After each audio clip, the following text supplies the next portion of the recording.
Alright guys, well obviously the DeBras household has finally got their internet issues fixed.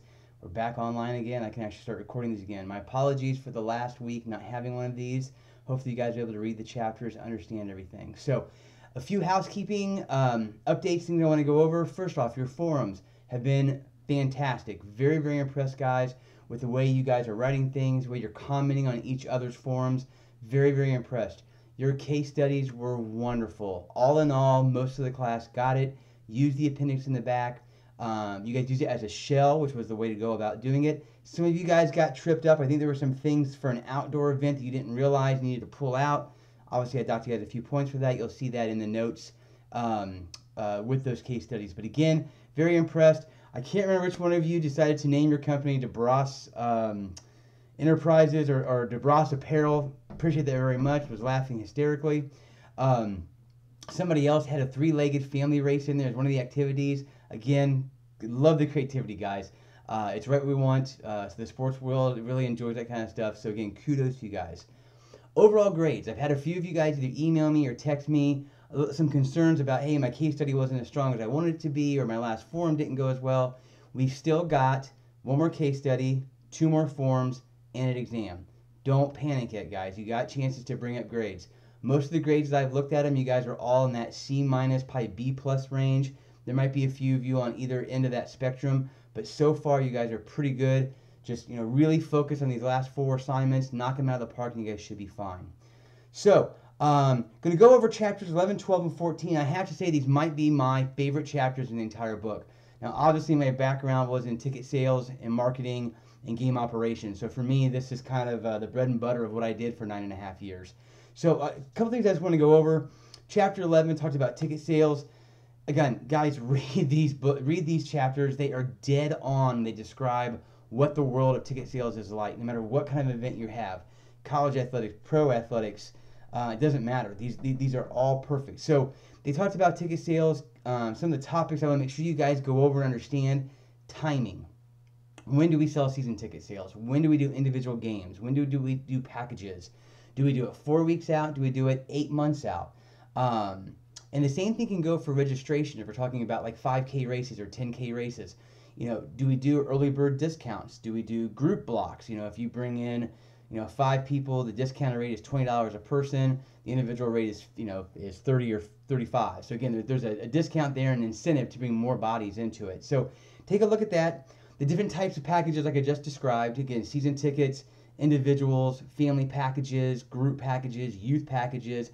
Allow your creativity to go wild. I mean, again, these guys are giving you the groundwork and the basics of how that world works. They do a great job talking about free tickets or buy one, get one free promotions. They'll talk about papering the arena, which I never heard that term used before, but I've obviously been a part of doing that very thing. All very important things. And one thing I want to point out, and the book touches on this, keep in mind, it can be advantageous to paper an event. And I'll give you a few good examples, or at least one good example. When I was at Butler, and we were in the infant stages of the basketball team becoming what it is now, we needed people there. Not everybody knew about the product. We thought we had a great product. We did have a good product. It was family-oriented. Kids who went to class played extremely high levels of basketball. But we were competing against IU and Purdue in our market, as well as the Pacers and the Colts and the Indians and the Ice. And, so again, it was hard to get that advertising because we didn't have the marketing budgets. So for us, a lot of times, it was really worth our while to give away free tickets on a number of different levels. Number one, it introduced people to our product who may not have ever gotten a chance to go and understand what it was. Number two, and the book talks about this, the ancillary revenue you can generate. People bought concessions. Hopefully people bought merchandise they liked what they were seeing, if their kids were interested in it. So there was a way to generate revenue. And then thirdly, it allowed us to begin to grow our fan base because we got them interested. It's funny, I remember talking to a number of restaurateurs, and one of the things they always said was the best form of advertisement was to have somebody eat their food. And that makes sense. If you like the food, you'll come back and buy it if it's good. Same thing with an athletic event. If we can get you in the door and you enjoy it, you then, therefore, if you enjoyed it enough, are willing to invest your hard-earned money to come back and do it again. So there are good ways of doing that. So make sure you take a good close look at that. The buy one get one frees are always good. Obviously, you're going to sell one ticket to give away, or to give away one ticket to sell another one. You'll see a lot of families use that. Again, great way of introducing the people who maybe aren't part of your fan base. In other words, when you talk about college athletics, say, okay, go after the alumni, go after your students and their families.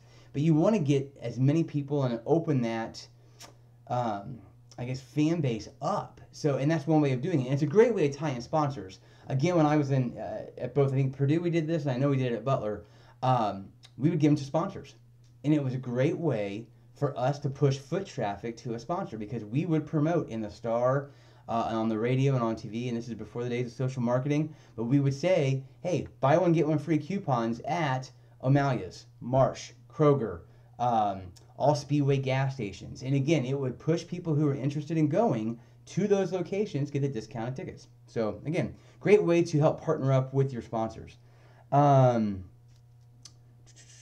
good things. Okay, other parts of this chapter I loved, and of course this is really in my wheelhouse. This is what I do for a living now. What they talked about hotels and how hotels play into events. Guys, the book is dead on. I mean, I couldn't have written this chapter any better myself, being in the hotel industry, doing sales. They're right. The things they talked about, heads and beds, that is what's key to a hotel. In my world right now, our revenue streams typically include overnight rooms, food and beverage from meals obviously associated with meetings and or special events, and then room rental. If someone's going to use a meeting room, we usually tack on a fee for that. Other than room rental, which is 100% revenue, heads and beds, when you pay for an overnight room, 80 to 90% of what you're paying is pure profit to the hotel. For instance, I believe my hotel has to make $29 on a room to make it profitable. That would cover the cost of cleaning the room and what we pay and the electricity to keep the room lit. So, for instance, most of my group rates are $159, which means we're making $130 profit off every room I sell. That's huge. Again, that's what the hotel wants. The negotiating tactics they talked about, the attrition, 1 per 50 complimentary rooms, throwing in free upgrades, comp rooms for coaches. That is all real world stuff, guys. I do that every single day when I have deals with athletic teams. So take a good look at that. Make sure you understand what attrition is. Make sure you understand what the cancellation fees are. For what I'll say rookie planners in my industry, those are the pitfalls. And that's kind of on me as a sales rep to judge or to at least ask the question, is this the first time this person has done this? Because attrition is not something most people know about. When they sign the contract, they don't always read it close enough, which is amazing. And so they don't realize that they're responsible for 80% of those rooms. And if you don't pick them up, you're on the hook for them. Whether, whether it's under a school's name, a coach's name, or a parent's name, they're responsible. And so, again, on my end, I go to great lengths to make sure we explain that.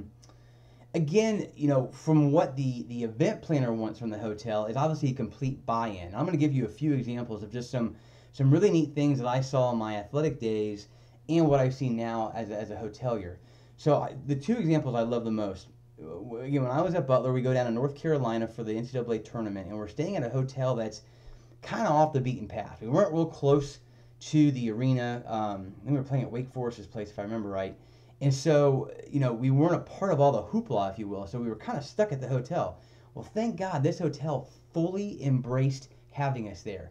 They changed their entire menu so that everything on the menu correlated to Butler basketball. Whether it was Bulldog Bites, and these were pretzel bites of some kind, whether it was Butler Blue Martinis, all their front desk staff had Butler t-shirts on, they had gotten banners somehow, they had lanyards, they had made it the Butler Hotel. And we as fans felt like the event started when we walked in that door. We hadn't even gone to the games yet. And already we were feeling special. We were feeling like this was our place. We felt welcome. That's what the event organizers want. That's what the NCAA wants. That's the kind of partnership you're looking for when you put on these events with anyone, whether it's your hoteliers, whether it's your restaurateurs, what have you. My hotel, we had the privilege when Butler went to the Final Four here in Indianapolis, we hosted the West Regional. And trust me, guys, I know I talk about my alma mater a lot, and I am a diehard fan, but you cannot begin to imagine the craziness and the madness that was associated with having a team go to their first Final Four in their backyard. And oh, by the way, it's a Cinderella story because the school only has, 3,500 kids. Unreal. And then for me to obviously, have ties to the university, the hotel, and again, I think my general manager till the day I die, had me be the liaison to the university. And we went overboard. I mean, we went nuts. I was on campus probably twice a day. And I wanted to make sure that when you stepped in our hotel, you knew for a fact this was Butler's hotel. And so all of our housekeepers had Butler t-shirts. We'd gotten those from on campus. I knew the equipment managers. I was able to get jerseys and shooting shirts for all of our bartenders, all of our waiting staff. Our entire management staff had Butler polos made through a Butler alum. We had those. We were wearing those all the time. The whole place was decked out. I was able to go over to campus and get the carpet that they use on senior day that says Butler Bulldogs and a big logo that was laid out front. So when they got off the bus, if they walked on, I have a Butler room or 2 or 3 here in my house. I took the things out of those Butler rooms. The things I wasn't too worried about being broken or stolen, I had put in our bar. My very, very nicest things that I had, we put in Brad Stevens' suite. And made sure that those guys and anybody who came in our bar realized, this was Butler's backyard and this was their place for that weekend. And so, again, from everything I've heard from alumni, from coaches, from players, it really made the experience, again, one more notch better, if you will. That's what you're looking for when you plan these events. Another great example, Gen Con is this week. Get yourselves downtown. I mean, I know people like to laugh and kind of make fun of the gamers and the Gen Con people, but trust me, they are no different than a sports fan. The only difference is their passion lies in something that is not mainstream. And I was telling this story the other day. What's the difference between you and I putting on a Colts jersey, putting our eye black on, going 90 rows up into a stadium and screaming our lungs out for people who can't hear us?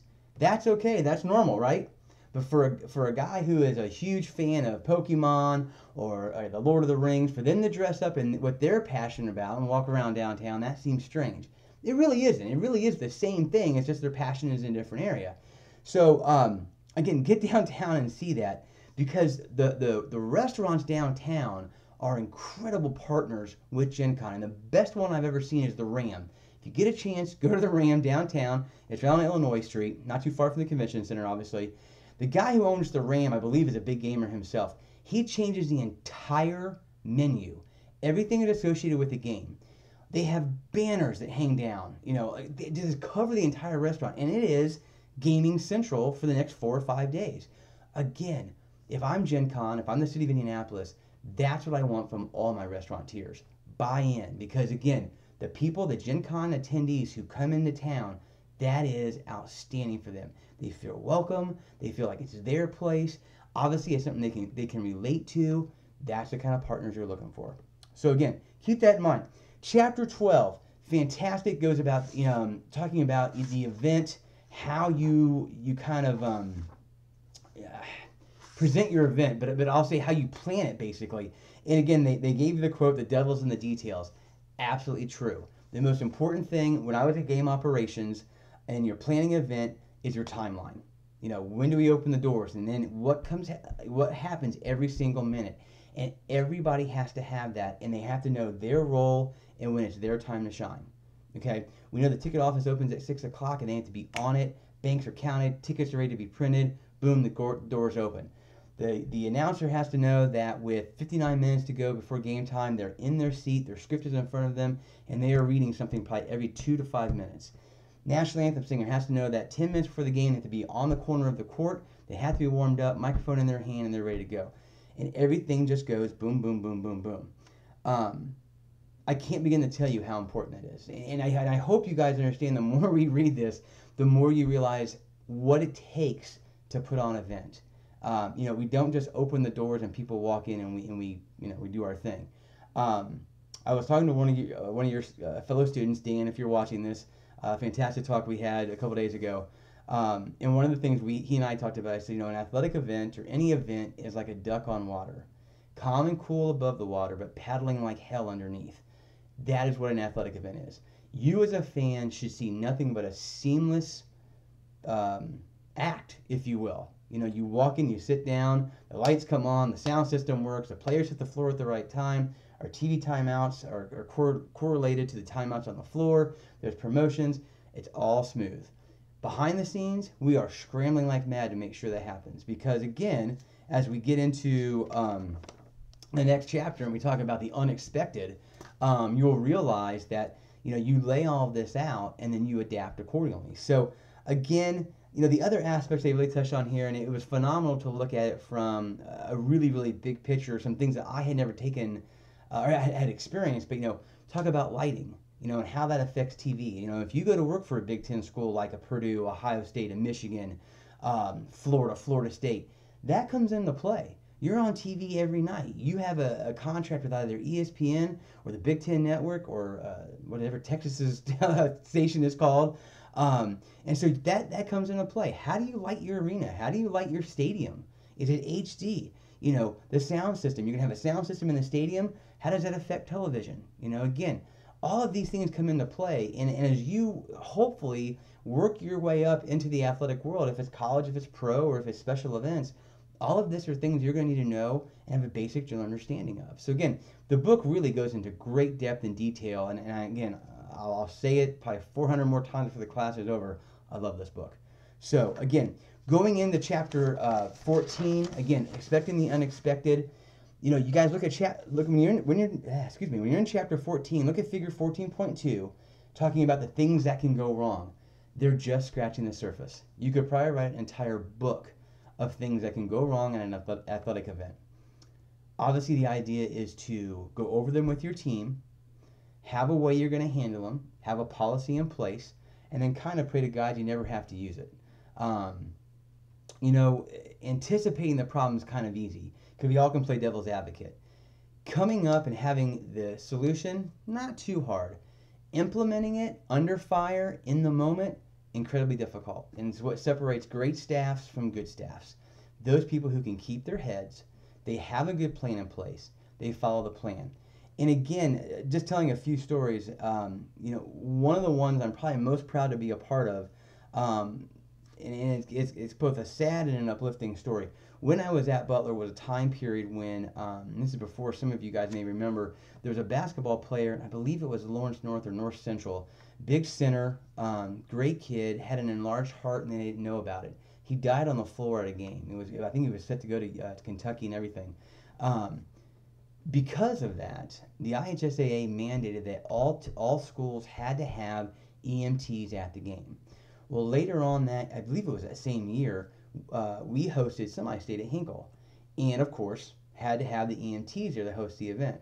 Well, I'm the liaison for the athletic department to the IHSAA, so I'm up in Hinkle and I'm making sure that our PA announcer's working well, the locker rooms are getting open they need to, everything's basically flowing. I'm the event coordinator for this and the liaison to the IHSAA. There's a break in the game and I go outside because we had a lacrosse game going on in our football stadium, which literally is right next to Hinkle. I step outside and it's quiet. Any of you guys ever been to lacrosse? Very similar to soccer or football. It's always loud, it's always noisy, the crowd's into it. And so I walk out and I can realize right away something's wrong. I look down the field and I can see our athletic director standing on the field. So again, I know we've got a major problem. I hustle down to the field and I talk to our AD and he says we had an official collapse. And I look over and again, how things work out. We had two doctors in the stands who were Butler alums and who actually were our doctors. If kids got sick or somebody had to be x-rayed, broken bones, they would go to these guys. They happened to be at the game watching the lacrosse team. They had come down the field the moment this official collapsed, and they were doing CPR on him. I mean, heart compressions, blowing into his mouth, the whole 9 yards. And they had been working on him probably for 5 or 10 minutes before I got there. And if you've ever seen that done, or God help you've ever done it, it's exhausting. And so immediately it clicks to me that we have an EMT here for the IHSAA stuff. I tell the athletic director, he says, go get them. I sprint up the stairs. I find our EMTs. We get them down to the field. They hit this official 3 times with the pads. The last time he actually came off the ground. I've never seen anything like it. The guy came back. He sits up. He looks around, kind of gathers himself and says, all right, let's continue the game. We were all just mesmerized. Couldn't believe it. The EMTs were like, no, you're going in the ambulance and you're going to the hospital. And again, you talk about having a good plan. We couldn't get the ambulance towards the field. The parking where everybody had parked at, we had people who parked illegally. We had to go move cars real fast. We had to get these ambulances in. Eventually, we got the ambulance back. They took him in there. He had triple bypass surgery the next day. Came back a year later alive and great, and thanked all of our staff. So again, phenomenal job by by our sports medicine people who again, were able to find those docs, keep him alive long enough for us to luckily find the EMTs and bring him down to the field. We had a plan. We knew what to do. We had to implement it under fire. And it was an amazing thing, and it's probably something I'm most proud of being a part of. So those kind of things, again, you know, you anticipate it, you have an idea, but until you have to enact it, you just never know. Another story, and I was telling Dan this story earlier this week, we had a woman get hit in the head by a sign. We had these thin wooden signs around the field house, and one of them broke loose and cracked this woman on the head, and she had to have 5 stitches. And again, we always have a doc at a basketball game. We pulled the doc aside and said, you know, take a look at this. And he goes, yeah, she needs stitches. He goes, I'll tell you what, I can stitch her up right here unless she wants to go to the hospital. The lady was phenomenal. She goes, oh, no, stitch me up right here.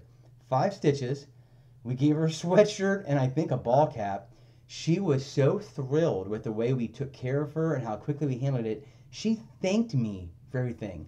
We cracked her on the head and gave her 5 stitches, and she thanked us. So again, you know, you have something in place, you act on it, you know, and you hope for the best. And all of that takes communication, and that was the other great part of that chapter. You know, being able to communicate, whether it is walkie-talkies, whether it is cell phones, whether it is any kind of system that you can, there has to be a way for me to get a hold of the EMTs, to get a hold of my sports medicine staff, to get a hold of my sports information director if we have to let a, you know, put out a press release. If something, you know, worse than that, you know, if there's something on the court had happened, if a player had broken a bone, if a player had, you know, we had this happen where we had a player during football season dislocate his knee, which is such a nasty injury. There have been times I've had to amputate.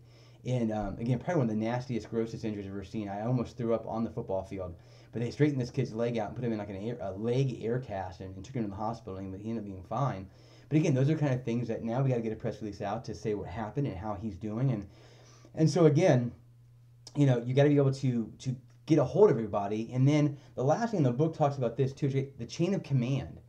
Who says what? Who makes the final decision? You know, I'm on the field. I'm giving information to the AD. The AD makes the call. I react. You know, in a situation where we have to put out a press release, again, the AD is going to make the call, and he's going to filter that down to the sports information director, who then is going to go to the media, put together a press release, what have you. So all that has to be established ahead of time, and then you have to act on it when you're called upon. The other thing the book touched on, and I thought they just did an absolutely phenomenal job of this, was, you know, world events. And obviously the biggest one is the 9/11 terrorist attacks that happened. And I was in athletics when that happened. Unprecedented. And the guys in the book touched on it, and I think really captured it. And for those of you who are too young to remember, you know, again, obviously nothing like that had ever happened in the United States. There had never been a terrorist attack on American soil.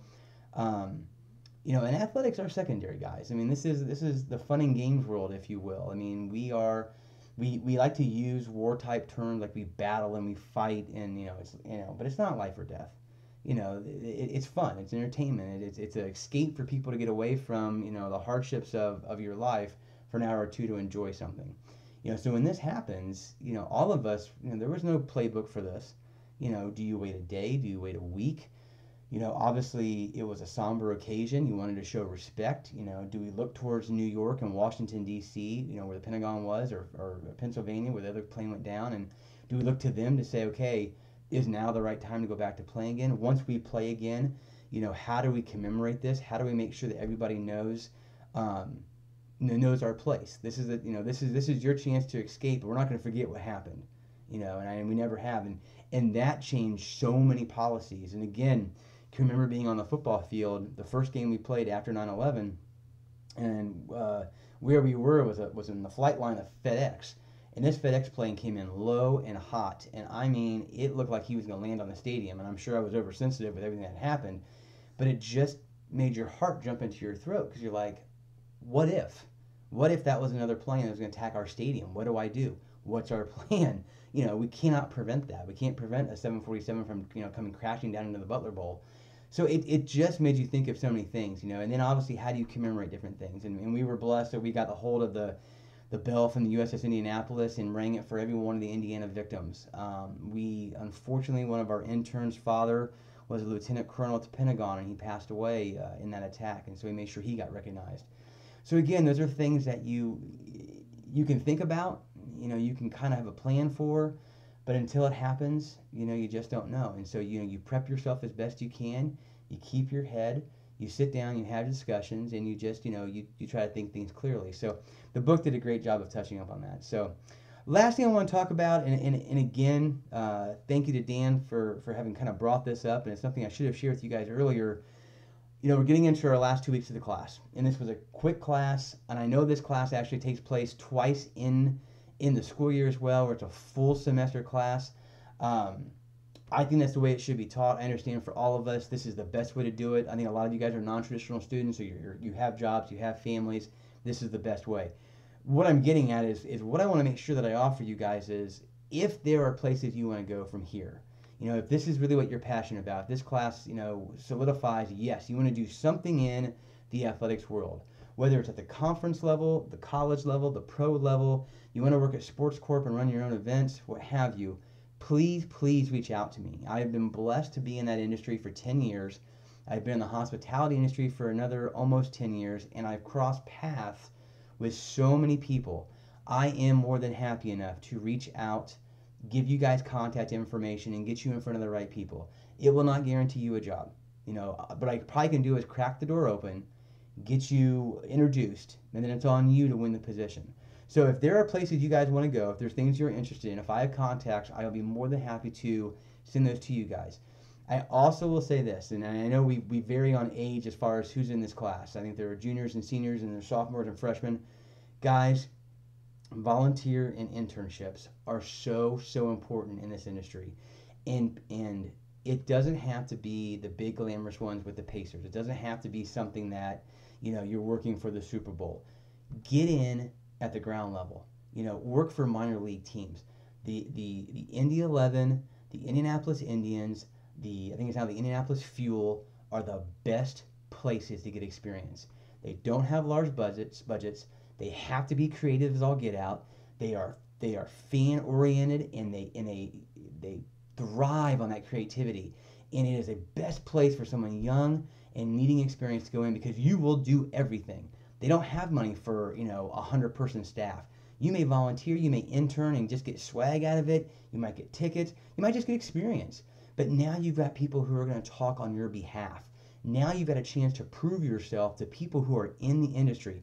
And trust me when I say this, the athletic world is like a fraternity or sorority. Everybody knows everybody, and we all talk.